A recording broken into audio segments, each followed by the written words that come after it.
థెస్సలోనికయులకు వ్రాసిన రెండవ లేఖ 1-3 అధ్యాయాలు.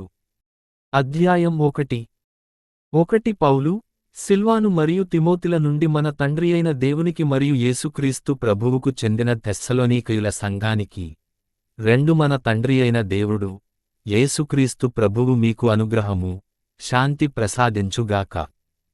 3 సోదరులారా, మీ విశ్వాసం రోజు రోజుకు అభివృద్ధి చెందుతోంది. మీ మధ్య ఉన్న ప్రేమ వర్ధిల్లుతోంది. కనుక మీ విషయంలో మేము దేవునికి అన్నివేళలా కృతజ్ఞతగా ఉండాలి. 4 మీరు ఓర్పుతో సహిస్తున్న హింసలను గురించి, కష్టాలను గురించి, విశ్వాసాన్ని గురించి మేము పొగడుతూ దేవుని ఇతర సంఘాలకు చెప్పుతూ ఉంటాము. దేవుని తీర్పు గూర్చి పౌలు చెప్పటం. 5 దేవుడు న్యాయంగా తీర్పు చెబుతాడన్నదానికి ఇది సాక్ష్యం.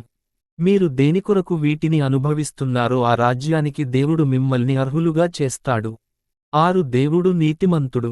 మిమ్మల్ని కష్టపెట్టిన వాళ్లకు కష్టం కలిగిస్తాడు. 7 ఆయన మనందరి కష్టాలు తొలగిస్తాడు. ఇది యేసు ప్రభువు పరలోకం నుండి శక్తిగల దేవదూతలతో, అగ్నిజ్వాలలతో వచ్చినప్పుడు సంభవిస్తుంది.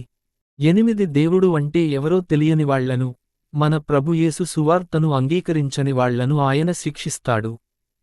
9 వాళ్ళు ప్రభువు సమక్షంలో నుండి, ఆయన గొప్ప శక్తి నుండి దూరమై శాశ్వతంగా నాశనమై పోతారు.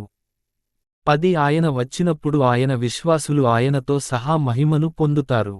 అప్పుడు ఆయనయందు విశ్వసించిన వాళ్ళు ఆయన్ని చూసి దిగ్భ్రాంతి చెందుతారు.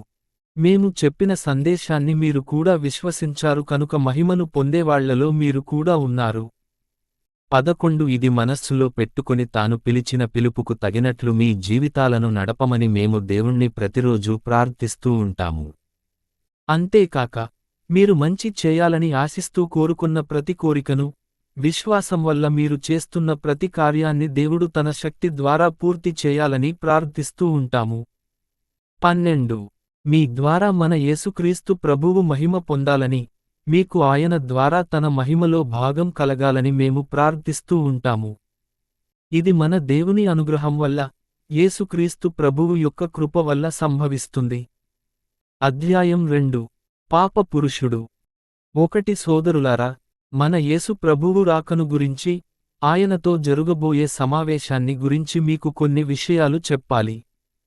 2 ఎవరైనా వచ్చి తమకు మేము ఏదైనా ఉత్తరం వ్రాసినట్లు లేదా ప్రభువు రానున్న దినం వచ్చినట్లు తెలిసిందని చెప్పినా, లేక ఆత్మ ద్వారా ఆ విషయానికి తెలిసిందని చెప్పినా, లేక ఆ విషయాన్ని గురించి మిమ్మల్ని ఎవరైనా వారించినా భయపడకండి.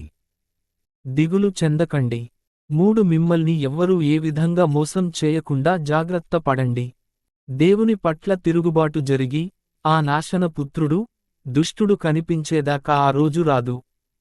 4 అంతేగాక దేవునికి సంబంధించిన ప్రతిదానిపై ఆ భ్రష్టుడు తనను తాను హెచ్చించుకుంటూ మందిరంలో ప్రతిష్ఠించుకుని తానే దేవుణ్ణని ప్రకటిస్తాడు. 5 నేను మీతో ఉన్నప్పుడు ఈ విషయాలన్నీ చెప్పాను. మీకు జ్ఞాపకం ఉంది కదా. 6 ఆ భ్రష్టుని రాకను ఏది అడ్డగిస్తుందో మీకు తెలుసు. సరియైన సమయానికి రావాలని వాని రాక ఆపబడింది. 7 వాని అధర్మం రహస్యంగా పనిచేస్తూ తన శక్తిని చూపటం అప్పుడే మొదలు పెట్టింది. దాన్ని అడ్డగించేవాడు ఒకాయన ఉన్నాడు. వాణ్ణి అడ్డగిస్తున్నవాడు తీసివేయబడేదాకా ఆయన వాణ్ణి అడ్డగిస్తూనే ఉంటాడు. 8 అప్పుడు ఆ భ్రష్టుడు కనిపిస్తాడు. యేసు ప్రభువు వాణ్ణి తన ఊపిరితో హతమారుస్తాడు. యేసు తేజోవంతంగా ప్రత్యక్షమై ఆ భ్రష్టుణ్ణి నాశనం చేస్తాడు. 9 ఆ భ్రష్టుడు సాతాను శక్తితో వచ్చి రకరకాల మహత్కార్యాలు చేస్తాడు. దొంగ చిహ్నాలు, అద్భుతాలు చేసి మోసం చేస్తాడు. 10 నాశనం కానున్న వాళ్లను అన్ని విధాలా మోసం చేస్తాడు. వాళ్ళు సత్యాన్ని ప్రేమించటానికి, దేవుని రక్షణను స్వీకరించటానికి నిరాకరించారు కనుక నశించిపోతారు. 11 ఈ కారణంగా దేవుడు వాళ్లకు మోసం చేసే శక్తిని పంపుతాడు. వాళ్ళు దాన్ని నమ్ముతారు.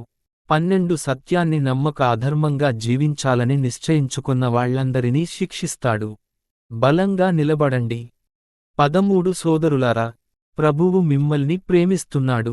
మీ కోసం మేము దేవునికి అన్నివేళలా కృతజ్ఞతతో ఉండాలి.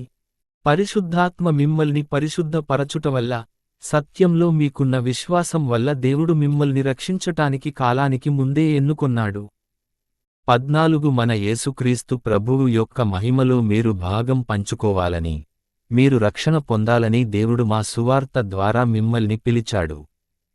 15 సోదరులారా, మేము లేఖ ద్వారా మరియు మా బోధ ద్వారా బోధించిన సత్యాలను విడువకుండా నిష్ఠతో అనుసరించండి. 16 యేసుక్రీస్తు ప్రభువు, మనల్ని ప్రేమించిన మన తండ్రియైన దేవుడు మనల్ని అనుగ్రహించి మనకు అనంతమైన ధైర్యాన్ని, మంచి ఆశాభావాన్ని ఇచ్చారు. 17 దేవుడు మిమ్మల్ని ప్రోత్సాహపరిచి, మంచి పనులు చేయటానికి, మంచి మాటలు ఆడటానికి, మీకు ధైర్యం కలుగజేయునుగాక.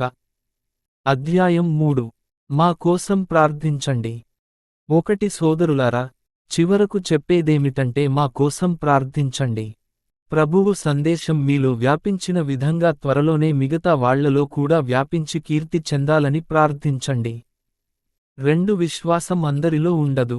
కనుక దుర్మార్గుల నుండి, దుష్టుల నుండి మేము రక్షింపబడాలని ప్రార్థించండి. 3 కాని ప్రభువు నమ్మతగినవాడు, కనుక ఆయన మిమ్మల్ని సాతాను నుండి రక్షించి మీకు శక్తి కలిగిస్తాడు. 4 మా ఆజ్ఞల్ని పాటిస్తున్నారని ఇక ముందుకునూ పాటిస్తారని మాకు నమ్మకం ఉంది. ఈ నమ్మకం మాకు ప్రభువు వల్ల కలిగింది. 5 తండ్రియైన దేవునిలో ఉన్న ప్రేమ, క్రీస్తులో ఉన్న సహనము మీ హృదయాల్లో నింపబడాలని మా అభిలాష. పని చెయ్యటం మీ కర్తవ్యం. 6 సోదరులారా, యేసుక్రీస్తు ప్రభువు పేరిట మేము ఆజ్ఞాపిస్తున్నదేమనగా, మా నుండి విన్న క్రీస్తు సందేశం ప్రకారం జీవించక అక్రమంగా జీవిస్తున్న ప్రతి సోదరునితో సాంగత్యం చెయ్యకండి. 7 మమ్మల్ని అనుసరించాలని మీకు బాగా తెలుసు. మేము మీతో ఉన్నప్పుడు సోమరులంగా ఉండలేదు. 8 అంతేకాక మేము ఎవరి ఇంట్లోనైనా ఊరికే భోజనం చేయలేదు. మీలో ఎవ్వరికీ కష్టం కలిగించరాదని మేము రాత్రింబగళ్ళు కష్టపడి పని చేశాము. 9 మీ నుండి అలాంటి సహాయం కోరే అధికారం మాకు ఉంది. కాని మీకు ఆదర్శంగా ఉండాలని అలా చేశాము. 10 మేము మీతో ఉన్నప్పుడే, మనిషి పని చేయకపోతే భోజనం చేయకూడదు అని చెప్పాము. 11 మీలో కొందరు సోమరులని విన్నాము. వాళ్ళు పని చెయ్యకపోవటమే కాకుండా ఇతరుల విషయంలో జోక్యం కలుగచేసుకుంటున్నారని విన్నాము. 12 వాళ్ళు ఇతరుల విషయంలో జోక్యం కలిగించుకోరాదని, తాము తినే ఆహారం పనిచేసి సంపాదించాలని యేసుక్రీస్తు పేరిట ఆజ్ఞాపిస్తున్నాము. 13 ఇక మీ విషయమంటారా, మంచి చెయ్యటం మానకండి. 14 ఈ లేఖలో వ్రాసిన మా ఉపదేశం ఎవరైనా పాటించకపోతే అలాంటి వాళ్లను ప్రత్యేకంగా గమనించండి. అలాంటివాణ్ణి సిగ్గుపడేటట్లు చెయ్యటానికి అతనితో సాంగత్యం చేయకండి. 15 అయిన అతన్ని శత్రువుగా పరిగణించకుండా సోదరునిగా భావించి అతన్ని వారించండి. చివరి మాట. 16 శాంతిని ప్రసాదించే ప్రభువు మీకు అన్ని వేళలా, అన్ని విధాలా శాంతి ప్రసాదించుగాక. పైగా ఆయన మీ అందరికీ తోడై ఉండుగాక. 17 పౌలను నేను, నా స్వహస్తాలతో మీకు శుభాకాంక్షలు తెలుపుతున్నాను. నా లేఖలన్నిటిలో నేను ఇదే విధంగా సంతకం చేస్తాను. ఇది నా పద్ధతి. 18 మన యేసుక్రీస్తు అనుగ్రహం మీ అందరికీ లభించుగాక.